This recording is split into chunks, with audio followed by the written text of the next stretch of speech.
So one of the classes I've been teaching is called my knitted collage class. It's actually a class that I'll be incorporating into my retreats with you, where we use coloured paper and we take inspiration from architectural images and we make a collage that we then translate into a chart that we can knit from, and we knit our very own collage. So this is the kind of thing that I've done in the classes before.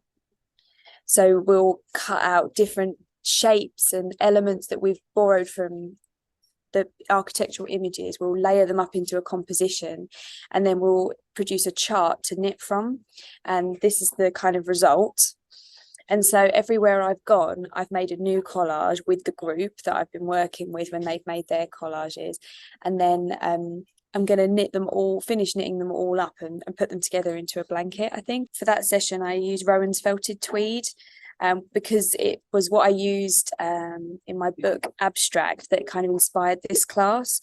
So this is my design swatch for one of the garments from Abstract, and you can see it's very similar. So I went through a similar process where I was making these architectural landscape collages, and then this is what I used to knit up this design. And I think the tweed's great because it's got that interest in the flex. So when you're doing something like intarsia, it adds another element to it.